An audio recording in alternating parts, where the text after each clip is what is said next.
Coming up on this episode of Latinas, we'll talk about what to wear and how to look your very best this holiday season. Learn about grants for Latino restaurant owners and so much more. Latinas starts now.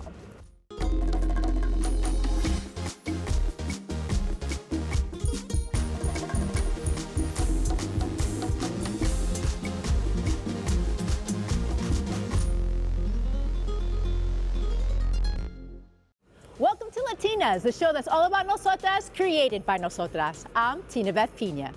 Today, I'm at Industry City in Brooklyn, celebrating the holiday season where you can ice skate, stock up on your gift-giving needs, and so much more. Latinas are a growing part of the lucrative hospitality business, with more and more of us starting customer businesses like restaurants. And now, the Latino Restaurant Association is supporting those very same establishments with grants. Correspondent Elena Romero has the story.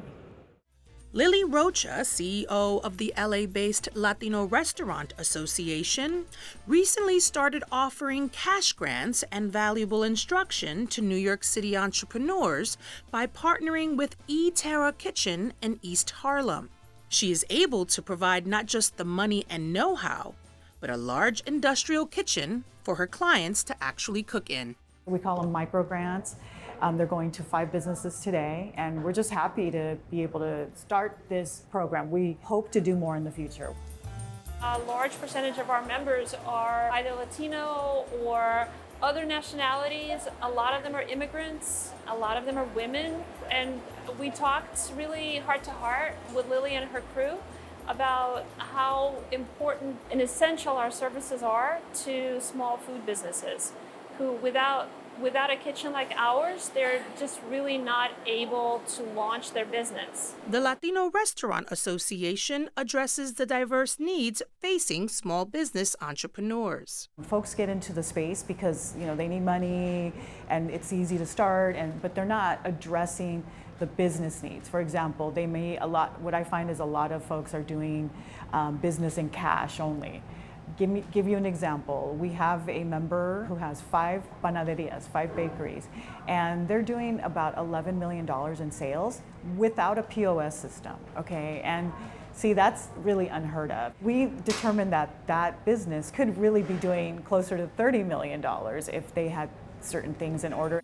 Emily Made This, a cake, pastry, and dessert company, is one of the recipients of a microgrant from the Latino Restaurant Association. I started my business during the pandemic between 2020 and 2021. I honestly was getting so many orders that I outgrew my home baker business. So I had to start looking for a place where I can produce in larger amounts. I did a little research and I came across eTerra Kitchen. And from then, my business took off because I had so much more space. I was able to take more orders, bigger orders. The microgrant will help Emily Rodriguez with promoting her small business. The microgrant I've won is going to be so beneficial to my business because I can use it to expand and reach more people through marketing and my websites. I can continue keeping them up and running and just helping me with the overhead costs of Emily Made This. It's one step at a time, little by little. I don't think about how I'm gonna get through the year. I think about how I'm gonna get through the next month. This micro grant has really given me that flexibility so that I can focus on building my business versus working in my business day to day. Besides the microgrants, Latino restaurant entrepreneurs can benefit from a wide range of virtual and free resources provided by the Latino Restaurant Association. Number one, a resource that we are so happy to kind of put out there is our boot camp, the Latino Food Restaurant Boot Camp. And that's a 6-week course, Spanish and English, where we present Latino restaurant owners with resources sort of like how to cost out your food, how to do food margins, right? How to work with influencers, how to do marketing, how to set up your back office. This is what your financials should look like. And we bring in experts for that. For Latinas, I'm Elena Romero.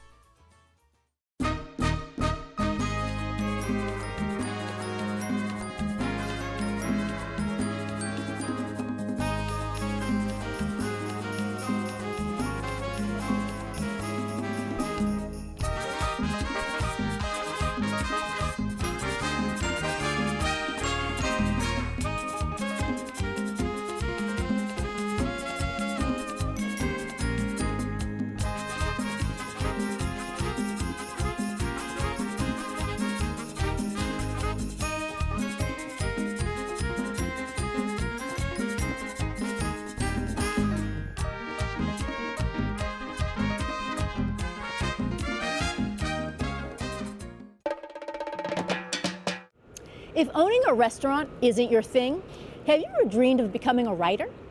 Adrian Cepeda, also known as Book Poppy, sits down with Ecuatoriana and award-winning author Zoraida Cordova to find out how she became a successful writer. I started writing when I was 13 and started publishing in 2012. And so since then, I've published over 20 plus books. My latest releases are Kiss the Girl, which is a retelling of Disney's The Little Mermaid, and Mermaids Never Get Old, which is an anthology which I co-edited with Natalie C. Parker. I dabble in comics for Marvel. I've written several Star Wars novels and short stories. You said you've always wanted to be a writer. Mm-hmm. When did you start writing fantasy? Like, when did you start making up worlds, making up characters? Fantasy really came to me when I was 13, and I found a book about a teenage vampire by an author who was also 13 when she got published. Wow. So I was like, oh my God, I thought you had to be like a dead white man to write a book, because those are all the books that we were given in school. And so it wasn't until I got a little older that, teachers would share other books, but they would always share like The House on Mango Street. And I'm like, I'm sure this is really relevant, but it's not my story. Please talk to me about how your culture has affected and how important it is for you to interject our culture and the Latinx culture into these books. Yeah, so when I was 18, I interned at a literary agency, and the junior agent, who was like, I'll represent you if you finish a book. And I was like, great, I will finish a book. So I wrote a book. That book was a thinly veiled autobiography of a rebellious 15-year-old Ecuadorian girl who didn't want to have a quinceañera. So she had to throw like a punk rock quinceañera. And we sent it out to publishers, and our general reception was, this is great, but we already have a Latino book for the season. Mm-hmm. And it was the year where even Jennifer Lopez had a quinceañera book. Like, I swear to God, it was just crazy. And I don't think anybody would use that kind of language now. I think now the language is more coded. I didn't connect to the character. Right. I didn't connect to the story. But back then, they just told you flat out, like, you get one slot and it's already taken. Yeah. And so I was like kind of devastated, and I didn't write for a year. And then when I was 19, 20, I was walking around, I decided to write a book about mermaids, Teenage Merman. But I always felt gun shy about including too much of my culture, because I felt like my past rejections were that it was too confusing or people couldn't relate. And then eventually this organization came around called We Need Diverse Books, mm-hmm. which is a nonprofit organization, and the mission is to get diverse books out to as many kids as possible, which means making sure that there are people who are writers who reflect those backgrounds. And now there are young writers who are coming out who they know exactly who they are from the beginning, and I think that's really beautiful because they're able to have a different kind of experience than what some of us had to endure in the beginning in like the early aughts. Awesome. Mm-hmm. Thank you so much, Zoraida. Yeah. Thank you so much for doing this. This is an honor. Thank you for having me. This is great. Known you I've read your books for so long. People love your books. People have been buying your books for so long. So yeah, thank you so much. I truly appreciate it. Thank you. I appreciate it too. To watch the entire interview between Book Poppy and Zoraida, make sure you tune in to Book It, only on CUNY TV.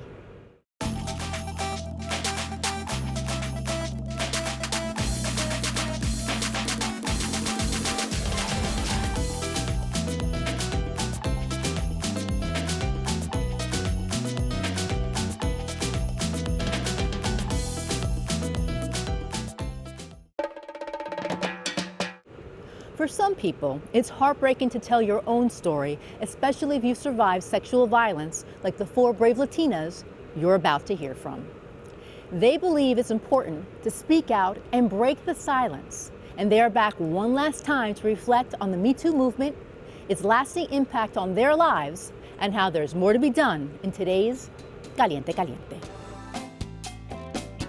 I appreciate the Me Too movement for the fact that it created this momentum, this snowball effect, because conversations I've had with some folks that within my circles, that they're like, oh, but it doesn't make sense why does it take so long? Why when one person comes forward, a bunch of other people come forward, And it's like, that's exactly, to be the first to say something is very gutting. It's very vulnerable. It's risky. So it's like when you start seeing other people do it, it allows you to know you're not alone, to know you're feeling supported. But I always give props to the first person that comes out, because that's the hardest thing to do, is to actually say something outside of yourself. It gives permission for other people to really say, you know what, this also happened to me, and here's how it happened. It was really validating to see a few years later that women were doing this en masse, that more and more women were coming out, and they were not being afraid, and they were challenging and directly confronting the system and the abusers in their lives. And for me, that just said that yes, this, you know, I might have been a little early, but this is happening. It's a part of a sea change in society. Yeah, and also to let those abusers know, you know, it's not, oh, okay, I can't really get away with this. Because I met so many women in the past, you know, they had to let go of their careers. They had to put up with sexual abuse to stay in their careers and to move up. And I had someone once say, well, you know, they didn't have to put up with that. They could have just left. But I think when you haven't suffered the abuse, you don't know what it's like. But I haven't suffered abuse at work. But it's like, if I'm building a career, especially back in the 80s, these women were like doing what most women had not done. And then they're trying to move up the ladder. They're trying to achieve all these things, do all this work. And then a man comes and tells them, well, if you want to move up, you just got to do this. So I can imagine how difficult it is and how shameful and how horrible it is. So I think, yeah, it's a really important movement that hopefully it will continue to benefit us. For me, also the Me Too movement, I think it paved the path, right, to talk about sexual abuse. But I think where we sort of missed the mark a little bit, and it's because we don't talk about this, is the fact that the monster is in the house. So if it was focused more on the workplace, and also, I have 2 boys, and I'm a mom that is defending the men too. It happens to men. It just doesn't happen to us, unfortunately. And so one thing that I was excited with when it came out, you know, the Me Too movement, but then I said it's almost like it was just focused in one area. And ironically, the area where I believe it happens the most is at home. So the monster is in the house, and it sort of stopped there because it's not addressing the children, which, you know, it's okay. I'm not saying there's anything wrong with the Me Too movement, but I feel that I was excited at the beginning, and where is this going to lead? And then it never led into going back to transgenerational trauma. I keep bringing back the enablers because I really think that the enablers are not just people in our family. The enablers are the system. This entire system enables abuse, and it enables the silence, and it enables lack of justice. So with the Me Too movement, what that did is it confronted the entire system and said, you're enabling this over and over and over and over again. And when they went after Weinstein, that was a clear case of, look at all these enablers in his life that allowed multiple sexual assaults. That's disgusting to me, but it's great that it's been coming out and that it's being challenged. This holiday season, you are not alone. And if you need help, reach out to the organizations on the screen.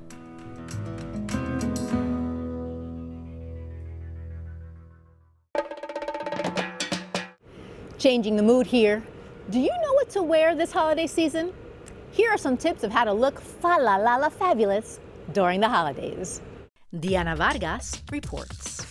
Sequins, metallics, sparkly fabrics, and bedazzled tops are everywhere this season. Plush and luxurious texture of velvet adds a touch of opulence to any outfit. Metallic shades are perfect for adding some holiday sparkle to your outfit. oversized faux fur coats and teddy bear jackets. Embrace the winter wonderland with white dresses, pantsuits, and jackets.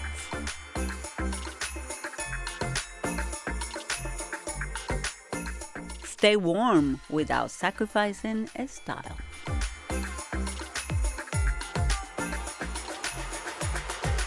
A holiday outfit is not complete without the right accessories.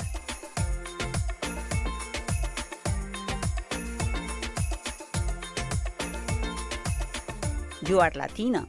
Make a statement.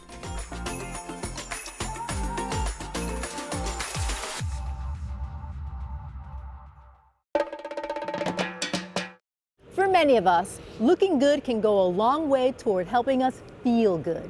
And here's someone who can do just that. Nicaraguan fashion designer Chantal Lacayo has been making noise on runways worldwide. The independent Latina fashionista won Project Runway last year, and her brand has been on everyone's radar ever since. And that's why she's today's Latina on the Rise. Soy Chantal Lacayo y mi marca se llama Chantal. This collection is called Bilojo. It's inspired on Salvador Dali work, one of his masterpieces that is called Women with the Head of Roses, because Salvador Dali used to love the egg, and for him it represents birth, love, and hope. And from those words, the collection is called Bilojo. And I'm very excited. All the prints, the details, the handmade wooden buttons are made taking of this inspiration. Having a slow fashion conscious brand, it's hard, because you have to think of the clients and people are expecting more and more and more. But at the same time, I cannot forget that I'm an emerging brand and my brand have a heart. And if I don't stick to that heart, I will lose the whole thing of the brand. I still have my team in Nicaragua, that same women that they've been working for me for years. I always thinking like, oh, maybe I can get, into the mountain with the artisans or with the indigenous, that they work this embroidery or wood handmade thing. And I'm always trying to work like this with people from Latin America, not just my country. As a Latina trying to get into the US market, it's very hard, because you have your root, your color, your vibration, but then you're trying to sell to this customer, who loves color but not in the same way as Latinos. So I think we always have to get that balance of not forgetting that it's a Latin American brand, but not to be, too loud. Empecé hace muchos años, yo cuento oficialmente a partir del 2010, pero en realidad tengo toda mi vida dedicada a esto, amo la moda desde muy pequeña, desde los 13 años me regalaron mi primera máquina de coser, pero en el 2010 constituí mi empresa por primera vez cuando viví en Nicaragua y son, ¿cuántos? 13 años. You took an idea and it feels so edited and so precise, and that is a mark of a really good designer.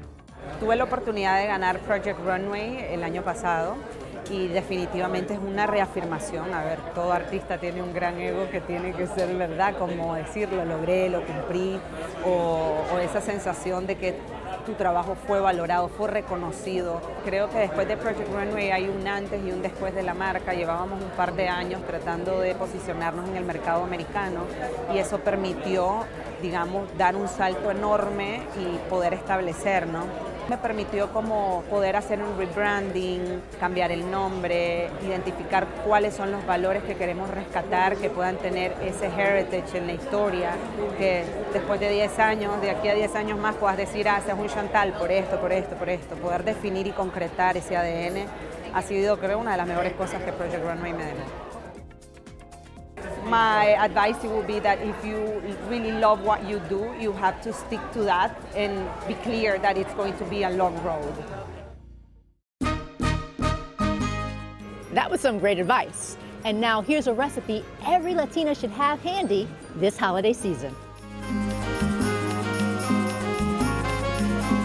Keep in mind that every recipe for coquito is slightly different, but these are the main ingredients. Start with ice and rum in your blender. Add 3 different types of milk, plus a can of cream of coconut. Add several spices for flavor per your liking.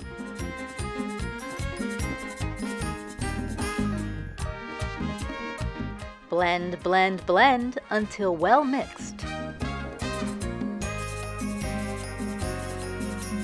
Refrigerate for at least 1 hour and then enjoy.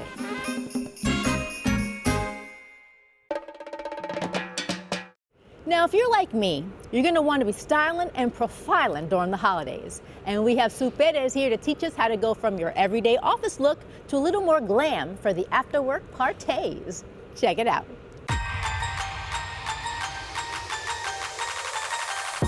So I always start with like a basic makeup for work. So I've got maybe just a little bit of eyeshadow on, not a lot of eyeliner or anything heavy. But if you get that call and you want to go out for a drink, you need to know how to bump it up. So I'm going to show you how to do that really quickly and easily.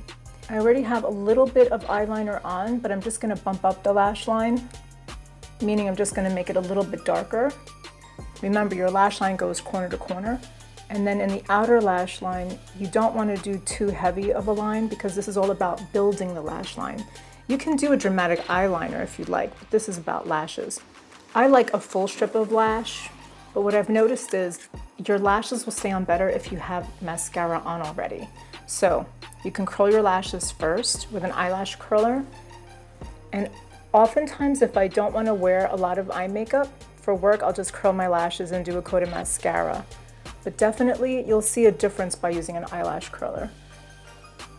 I love using a lash builder. You can use a lash builder first and then your eyelash mascara.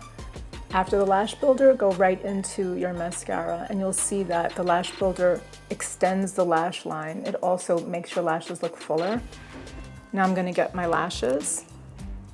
Most women have a hard time applying lashes, so this is a really cool trick. When you're trimming them, match them up together so that you cut the right amount off so that they match.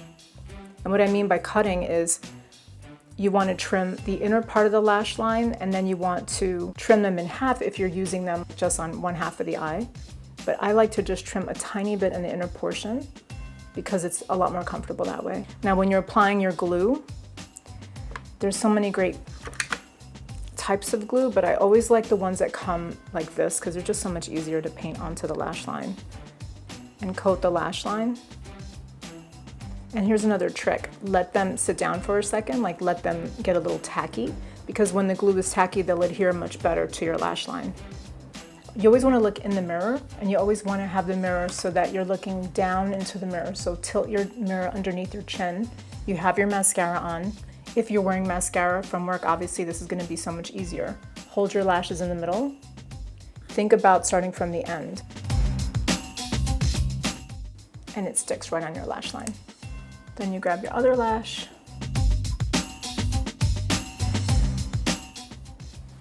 And fill in the lash line.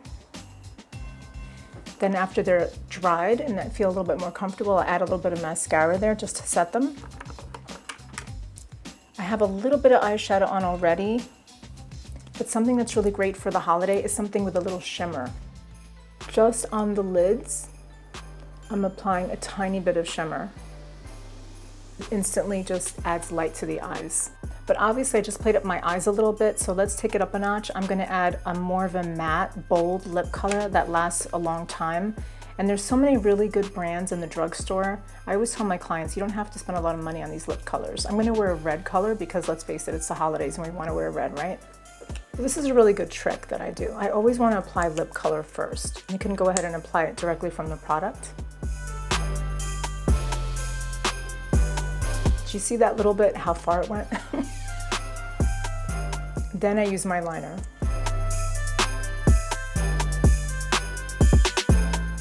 And then the last thing that I would do is just add a really beautiful accessory to bring the whole look together. And being a Latina, I was like my loops. And that's how you go from the office to the party.